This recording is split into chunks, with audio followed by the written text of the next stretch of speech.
With the 20th century, we come into the phase of modern poetry. If we take it by two sections, the first half of modern poetry would start from 1900 to 1939. That is the period of the First World War up to the Second World War, just before the Second World War.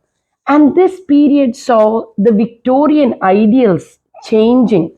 There were so many changes in place. The biggest change being that one empire was slowly fading while another empire was slowly gaining strength. The British Empire was slowly starting to lose her colonies, whereas America was coming up in the world as one of the greatest powers. Now, this period is filled with a lot of innovation, invention, technology, and on the other side, there was strife and war. War like the world had never ever seen before. So much of human life was being wasted away, and at the same time, we had medical inventions made to prolong man's life. So, some of the very famous poets of this period, one is Siegfried Sassoon. Siegfried Sassoon is also a war poet. He was a tremendously courageous fighter as well as poet. And we see that he wrote very strongly and he held a very strong opinion, and he also brought the people to realize that the First World War was such a futile activity, that so many lives were simply being destroyed. And in his poem, The General, he clearly states how sad he was at the British rule that said that because Britain had so many colonies, every two British subjects could die in the place of one German. And they were operating in such a manner as if the people of their country or of all their colonies, the lives were of no value. And his poems were also very superior in their technique and style. Next, we can say is Wilfred Owen. Wilfred Owen, again a courageous fighter and soldier. We can see that this period, the poets wrote a lot about war because the World War dominated the scene at that time.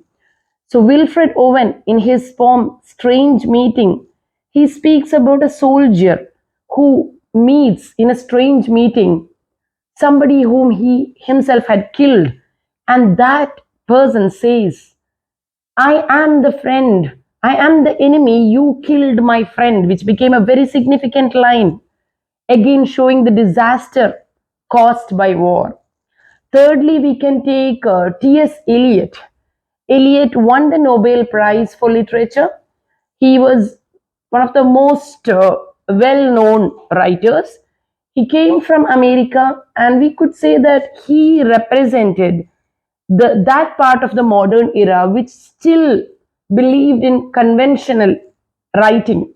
He looked up to the romantics and the metaphysical poets, and he proudly proclaimed that he was a Catholic in religion, a royalist in politics, and a classicist in poetry.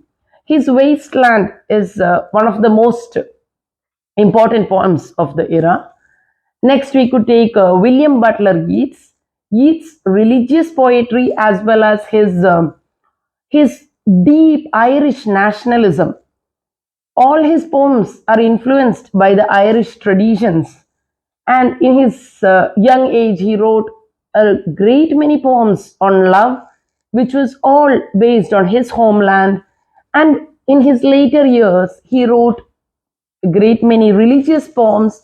The Second Coming is an apocalyptic poem, which even today is a very relevant.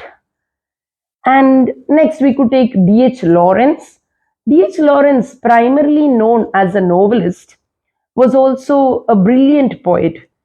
In his poems, we see that nostalgia for simpler time when man did not live such a mechanized life. In his poem The Snake, we see the relationship between man and nature. Whereas his educated self tells him to harm the snake, to throw a stone or a log at the snake, his instinctive nature tells him to admire that noble creation of God.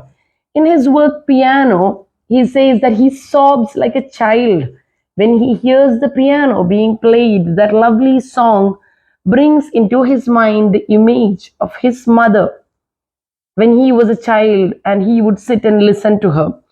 We can say that D.H. Lawrence was greatly influenced by another iconic figure of the period, and that is Freud. Freud brought psychology into the poetry of the era. Thank you.